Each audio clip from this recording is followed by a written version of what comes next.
Baik, bismillahirrahmanirrahim. Assalamualaikum warahmatullahi wabarakatuh. Perkenalkan, kami dari kelompok 9 ingin membawakan presentasi terkait materi sistem komunikasi kelompok. Sebelumnya, perkenalkan, nama saya Imam Wahdi dan rekan saya Indra Mahaswara, Ika Cucu Kartika, dan Septiana Hargianti.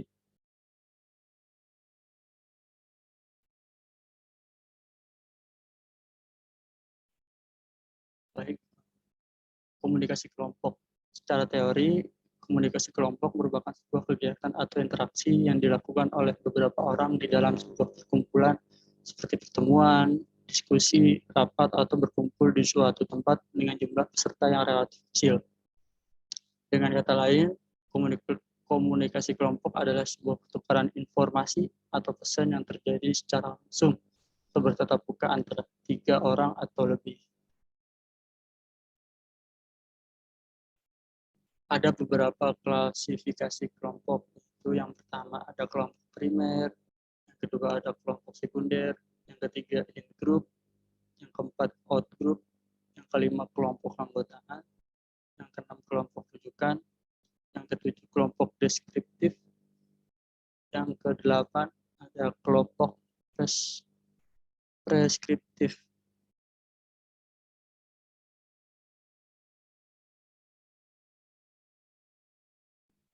Untuk menurut Charles Barton Coley merupakan sebuah hubungan yang ditandai dengan adanya hubungan emosional, personal, dan akrab yang menyentuh hati seperti hubungan dengan keluarga, teman sepermainan, dan tetangga sebelah rumah di pedesaan. Jadi kelompok primer ini lebih seperti kita berkomunikasi dengan orang-orang yang penting di dalam hidup kita gitu.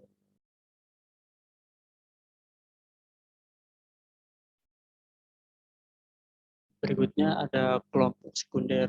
Kelompok sekunder adalah lawan dari kelompok primer. Kelompok ini ditandai dengan adanya hubungan yang tidak akrab, tidak personal, dan tidak menyentuh hati seperti organisasi massa, fakultas, serikat buruh, dan sebagainya.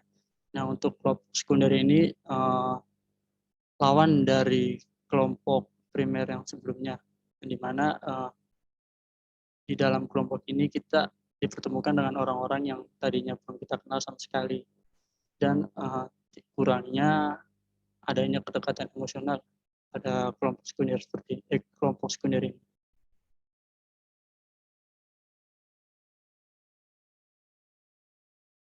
Berikutnya ada in-group. In-group atau kelompok dalam merupakan kelompok sosial di mana di antara anggota-anggotanya saling simpati dan mempunyai perasaan dekat satu dengan lainnya.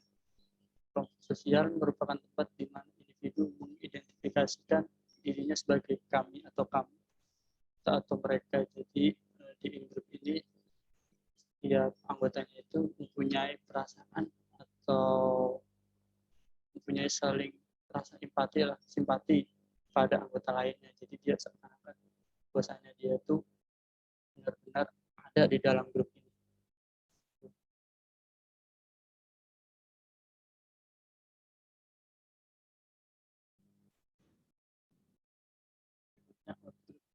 Atau kelompok luar ialah kelompok yang berada di suatu kelompok yang ditandai oleh adanya antagonisme, prasangka, atau antipati. Outgroup biasa disebut dengan kelompok sosial di luar grup atau di luar kita dan di luar kami. Jadi outgroup ini tidak tergabung dalam grup yang dimana outgroup ini biasanya hanya berprasangka dan antipati, berbeda dengan in-group yang mempunyai kedekatan emosional sendiri.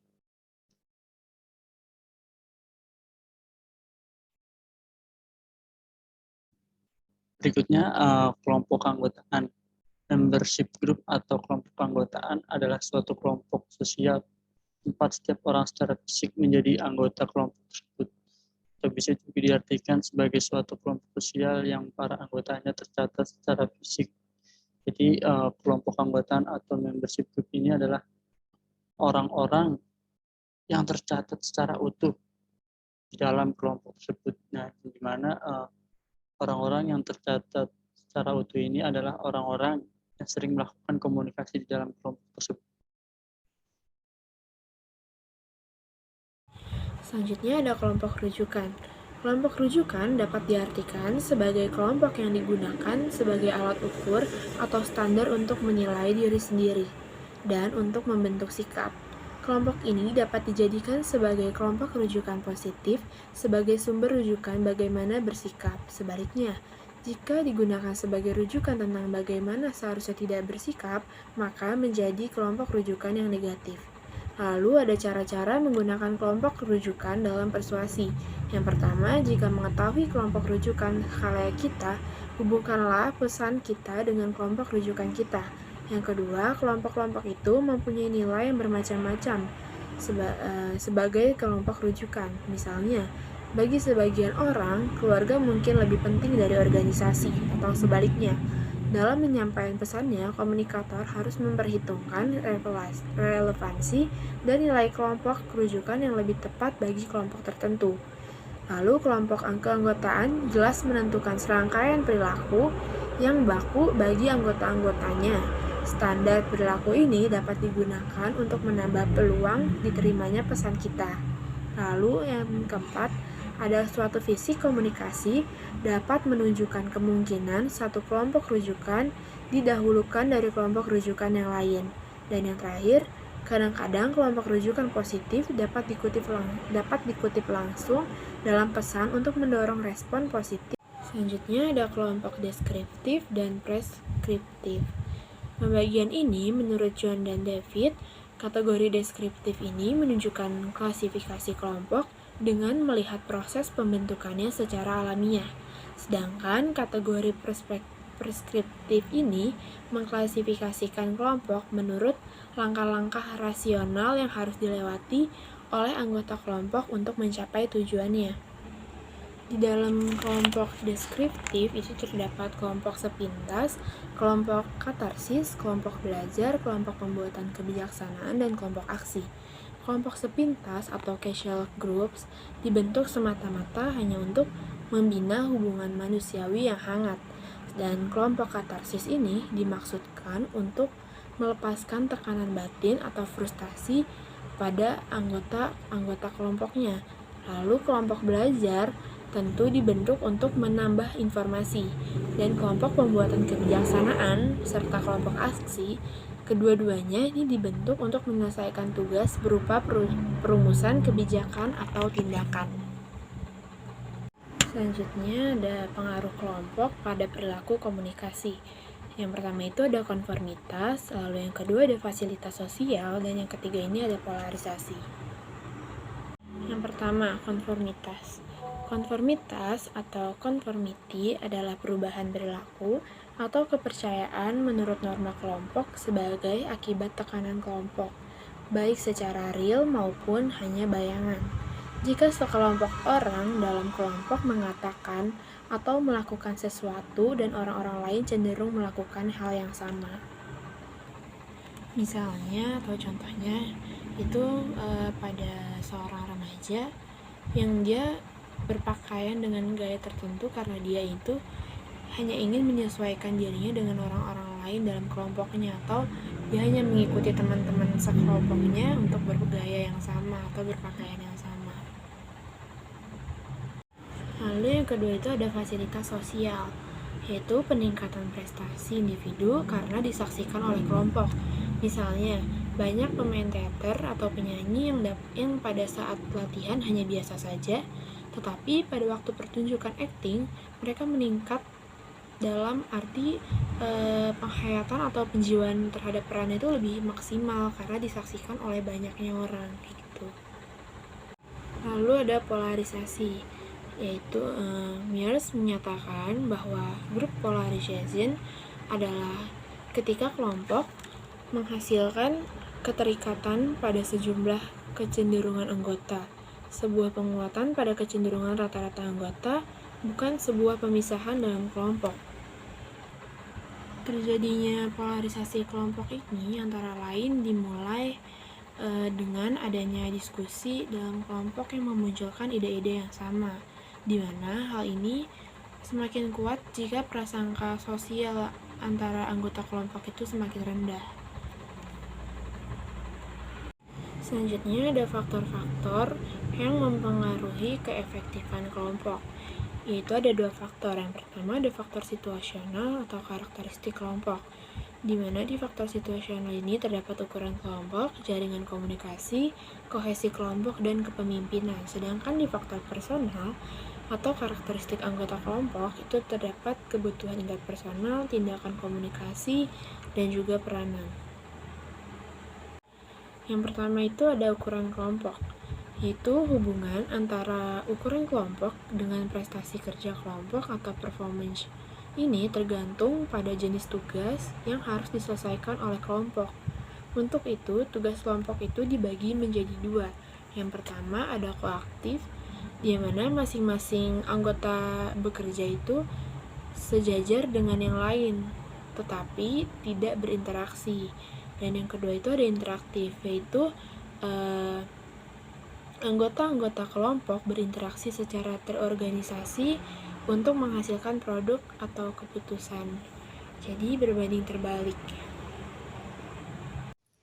Pada jaringan komunikasi lingkaran, setiap orang hanya dapat berkomunikasi dengan 2 orang di samping kiri dan kanannya. Dengan perkataan lain, pada jaringan komunikasi lingkaran ini tidak ada yang namanya sebuah pemimpin. Pada jaringan komunikasi roda, ada seorang pemimpin yang menjadi fokus perhatian.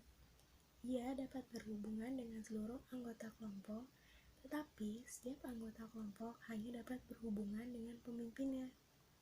Jadi, pemimpin sebagai komunikator dan anggota kelompok sebagai komunikan yang dapat melakukan feedback pada pemimpinnya, namun tidak dapat berinteraksi dengan sesama anggota kelompoknya, karena yang menjadi fokus hanyalah pemimpin tersebut. Pada jaringan komunikasi rantai, satu anggota hanya dapat berkomunikasi dengan satu anggota lain. Lalu, anggota lain tersebut dapat menyampaikan pesan pada anggota lainnya, dan begitu pun seterusnya. Sebagai contoh, anggota kelompok A dapat berkomunikasi dengan anggota kelompok B, dan anggota kelompok B dapat berkomunikasi dengan anggota kelompok C, dan anggota kelompok C dapat berkomunikasi dengan anggota kelompok D, dan begitu seterusnya sampai hal komunikasi tersebut berjalan dengan lancar. Pada jaringan komunikasi Y, 3 orang anggota dapat berhubungan dengan orang-orang di sampingnya, seperti pada pola rantai. Tetapi, ada 2 orang yang hanya dapat berkomunikasi dengan seseorang di sampingnya. Pada jaringan komunikasi lingkaran, setiap orang hanya dapat berkomunikasi dengan 2 orang di samping kiri dan kanannya. Dengan perkataan lain, pada jaringan komunikasi lingkaran ini tidak ada yang namanya sebuah pemimpin. Pada jaringan komunikasi bintang, jaringan ini biasa disebut juga dengan jaringan komunikasi semua saluran atau all channel, sehingga setiap anggota kelompok dapat berkomunikasi dan melakukan timbal balik dengan semua anggota kelompok yang lain. Kohesi kelompok merupakan kekuatan yang mendorong anggota kelompoknya untuk tetap tinggal dalam kelompok dan mencegah agar tidak meninggalkan kelompok tersebut. Kohesi kelompok artinya ada semangat yang tinggi dari dalam kelompok yang menghasilkan adanya hubungan interpersonal yang akrab, kesetiakawanan, dan perasaan kita yang dalam. Kepemimpinan adalah komunikasi yang secara positif dapat mempengaruhi kelompok untuk bergerak ke arah tujuan kelompok. 3 gaya kepemimpinan yaitu ada otoriter, demokratis, dan laissez-faire atau kebijakan atas pembatasan perdagangan. Oke, baik, kita akan lanjutkan ke dalam pembahasan mengenai kebutuhan akan interpersonal. William, salah satu yang mencetuskan mungkin dari sekian banyak tokoh, dia mencoba untuk merumuskan mengenai kebutuhan akan interpersonal. Teori ini beliau namakan adalah fundamental interpersonal relation dan orientation, atau biasa disebut dengan VIRO. Perlu teman-teman ketahui, teori Viro ini berbicara tentang bagaimana seseorang memasuki sebuah ruang teritorial suatu kelompok itu didorong karena apa sih? Nah, teori ini menjelaskan bahwasannya orang terdorong untuk masuk dalam kelompok itu ada 3 alasan.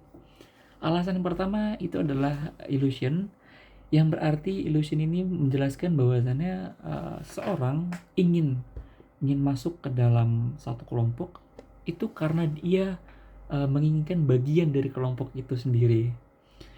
Itulah yang disebut dengan illusion. Nah, yang kedua itu kontrol. Nah, kontrol ini berbicara tentang bagaimana seseorang itu menginginkan mendapatkan kendali secara penuh atas orang lain dalam suatu tatanan hierarki. Sebagaimana contoh, semisal satu orang masuk dalam satu kelompok atau suatu bisa dibilang komunitas ataupun suatu organisasi begitu. Nah, orang tersebut memiliki ego yang lebih dominan untuk bagaimana dia bisa mengendalikan, mengarahkan orang lain dalam satu tatanan hierarki. Nah, kurang lebih begitu contohnya. Dan yang terakhir itu ada namanya affection. Nah, affection ini berbicara tentang bagaimana keinginan, lagi-lagi adalah soal keinginan seseorang untuk memperoleh keakraban secara emosional dari anggota kelompok lainnya. Nah, teman-teman mungkin bisa dilihat dari di sini kita menaruh satu gambar simulasi, mungkin ada beberapa orang sedang mungkin berdiskusi ataupun sedang berdialog gitu, merumuskan menemukan suatu win-win solution. Nah, inilah kira-kira contohnya bahwasannya dari ketiga pondasi inilah kebutuhan akan interpersonal orang. Baik, kita akan lanjutkan pembahasannya. Kemudian ini yang lebih menarik karena sebenarnya dari definisi apa sih sebenarnya komunikasi, apa sih sebenarnya suatu peranan yang dimiliki oleh kelompok dan juga komunikasi. Di sini saya akan menjelaskan mungkin secara singkat tapi mungkin mudah dipahami ya. Yaitu adalah soal tindakan komunikasi. Sebahasa misalkan bila ada kelompok tertentu atau ada suatu kelompok misal komunitas ataupun kelompok-kelompok sosial begitu, apabila terjadi bertemu begitu, maka pertemuan itulah terjadinya adanya suatu pertukaran informasi dari setiap anggota kelompok. Nah, cara ini bagaimana mereka bisa berusaha untuk menyampaikan serta menerima informasi baik secara verbal maupun non-verbal. Verbalnya adalah misalkan ngomong ataupun berdiskusi, menyampaikan. Nah, non-verbal itu bisa dilewat dengan cara misalkan surat atau berbentuk tema dan segala macam.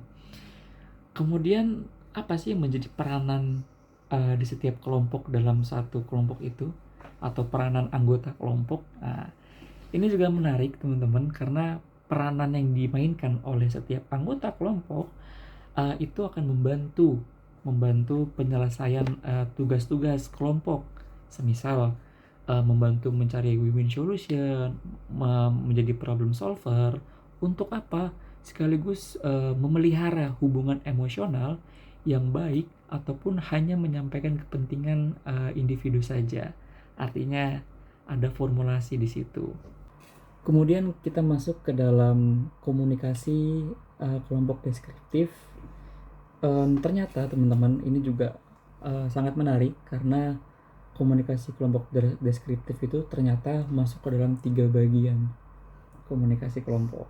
Yang pertama itu adalah komunikasi kelompok tugas, yang kedua adalah kelompok pertemuan, dan yang ketiga adalah kelompok penyadar.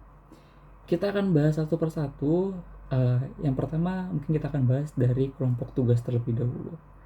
Apa sih kelompok tugas atau komunikasi dalam kelompok tugas itu? Nah, menariknya adalah kelompok tugas itu adalah suatu perkembangan atau perkembangan proses kelompok yang terdiri dari 4 tahapan. Yang pertama itu ada orientasi kelompok atau orientasi dari suatu organisasi bisa atau kelompok-kelompok sosial. Nah, yang kedua itu adalah konflik Yang ketiga, pemunculan.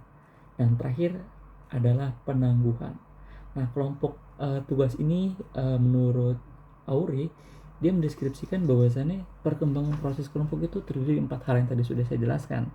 Nah, kenapa 4 hal? Karena setiap kelompok pasti itu memiliki visi dan misi tersendiri dalam mencapai tujuannya. Makanya kelompok tugas itu perlu atau ada 4 tahapan seperti ini.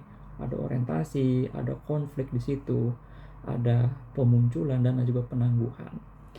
Nah, yang kedua kita akan bahas dari kelompok pertemuan. Ini juga menarik, teman-teman, karena di kelompok pertemuan ini menjelaskan Benis mungkin salah satunya menjelaskan mengenai kelompok pertemuan ini adalah perkembangan suatu proses kelompok yang terdiri dari 2 tahapan. Nah, kalau tadi kan 4, sekarang ada 2 tahapan. Kalau pertemuan kelompok, nah perkembangan proses kelompok ada 2. Yang pertama itu ketergantungan terhadap otoritas. Nah, yang kemudian adalah ketergantungan satu sama lain. Perlu teman-teman ketahui, kelompok pertemuan ini mungkin secara bisa kita amati sama-sama, perkembangan suatu proses kelompok itu pasti tergantung dari 2 hal yang tadi sudah dijelaskan, tergantung sama otoritas dan tergantung sama orang lain. Sebagai contoh, tergantung sama otoritas, misalkan ada satu organisasi atau kelompok sosial gitu ya, dia telah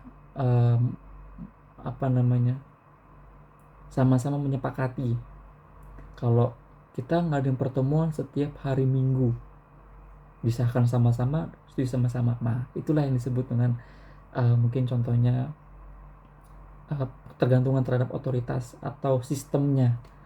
Nah, yang kedua itulah ketergantungan satu sama lain. Nah, kelompok pertemuan itu biasanya ketergantungan satu sama lain, ruang lingkupnya bisa lebih kecil dan juga mungkin bisa lebih besar juga. Sebagai contoh, kalau kecil, saya ketergantungan kalau mau belajar atau ngerjain tugas sama si A. Makanya setiap hari saya ngubungin si A, karena circle perteman saya sama si A terus gitu, nggak mau sama si D, F, G, dan lain sebagainya. Dan yang terakhir itu adalah kelompok penyadar.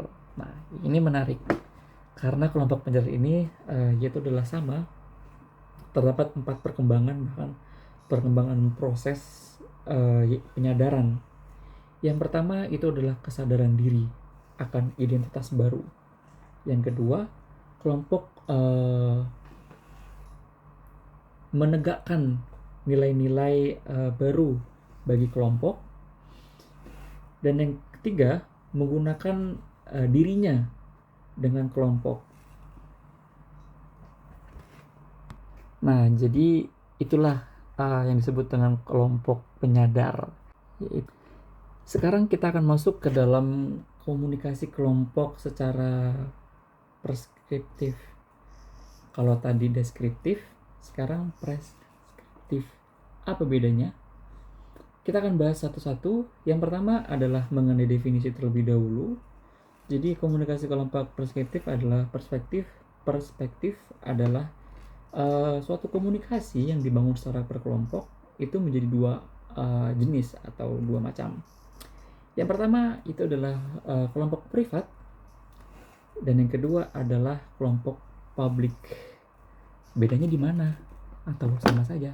Jelas beda satu persatu. Kelompok privat itu adalah suatu kelompok, pertemuan kelompok tertentu atau ruang lingkupnya lebih kecil, bahkan seperti kelompok belajar, contohnya panitia, atau teman-teman pernah menghadiri pertemuan volunteer, itu mungkin kelompok privat. Nah, kemudian kelompok publik atau komunikasi publik itu diantaranya adalah adanya diskusi panel, adanya wawancara terbuka, adanya forum atau rapat, dan juga adanya simposium. Kita akan bahas lebih tuntas di slide berikutnya. Baik, kita akan masuk lebih dalam dari penjabaran sebelumnya mengenai kelompok publik. Nah, kita masuk ke dalam format diskusi. Jadi terdapat 6 format diskusi dalam suatu kelompok. Kita akan bahas satu persatu. Yang pertama itu ada diskusi meja bundar.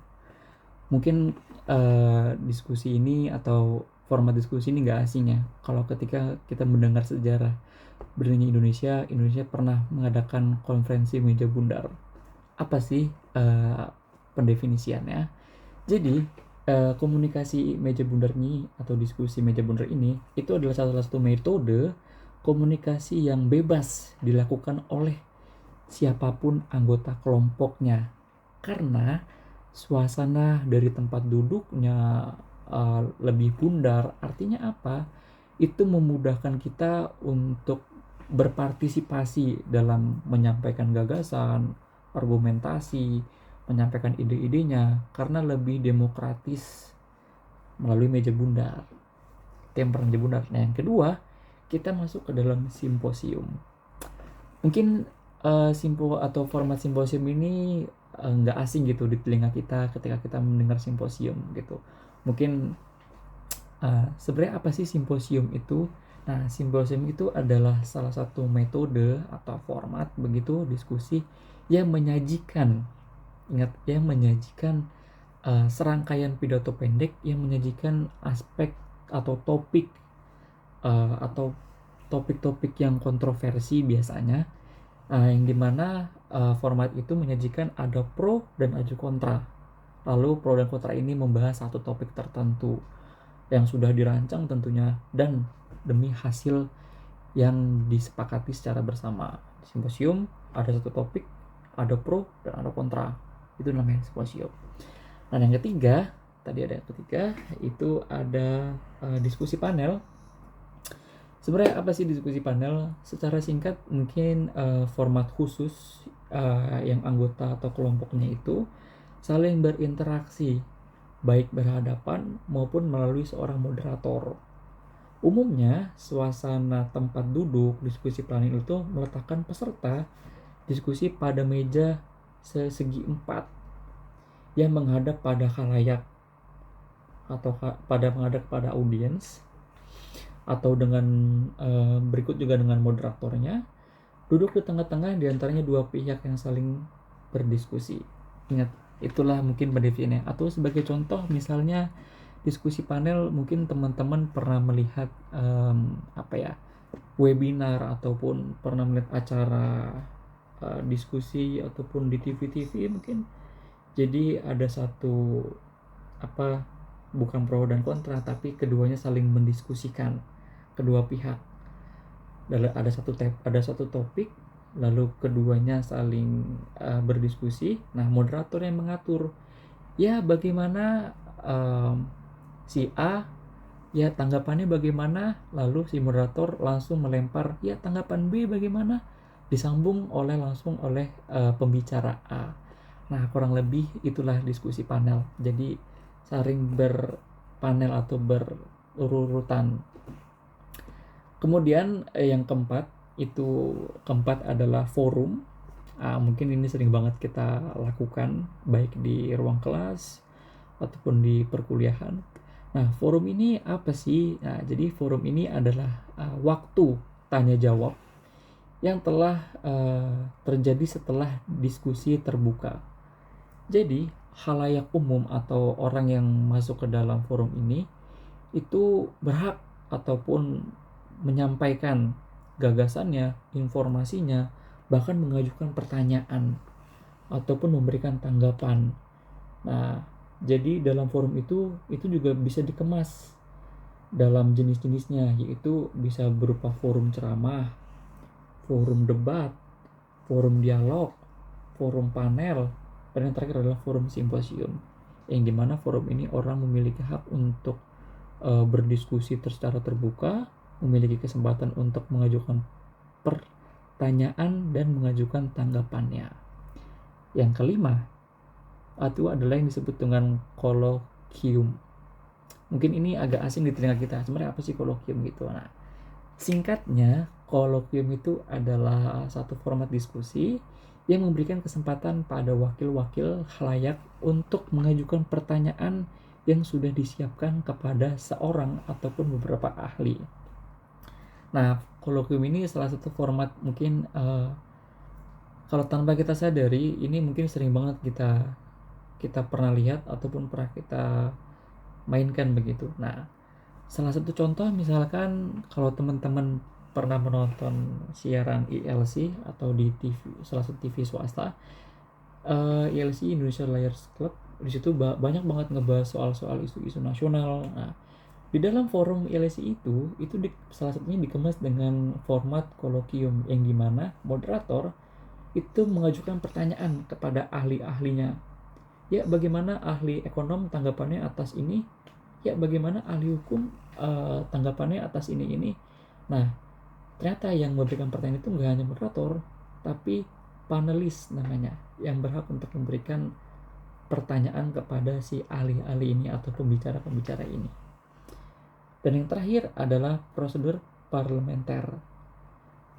Singkatnya, prosedur parlementer ini adalah suatu format diskusi yang secara ketat mengatur peserta diskusi yang besar pada periode waktu tertentu ketika sejumlah keputusan harus dibuat. Peserta harus mengikuti peraturan yang tertib yang telah disepakati secara bersama-sama. Nah, format diskusi.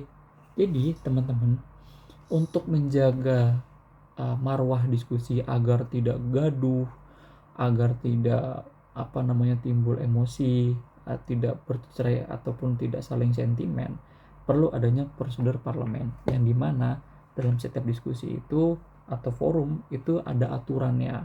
Sebagai contoh, misalkan dilarang mungkin yang biasa kita seringin ya, dilarang berbicara kasar, dilarang menyinggung ras, agama. Nah, peraturan itu perlu dijalankan atau sama-sama dipatuhi oleh setiap audiens atau setiap orang yang melakukan diskusi atau forum diskusi tersebut.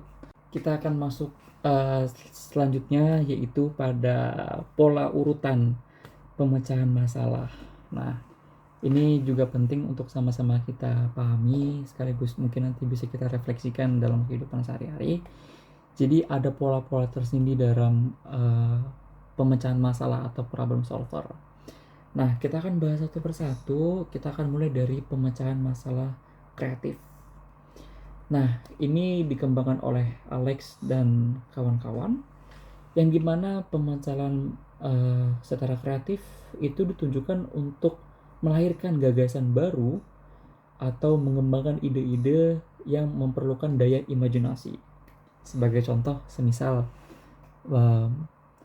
dimungkinkan nggak sih karena banyaknya polusi asap, banyaknya polusi dari kendaraan-kendaraan bermotor atau bermesin, dimungkinkan nggak sih kalau kita menggunakan bahan bakar untuk digunakan jalan itu gunakan bahan bakar dari air.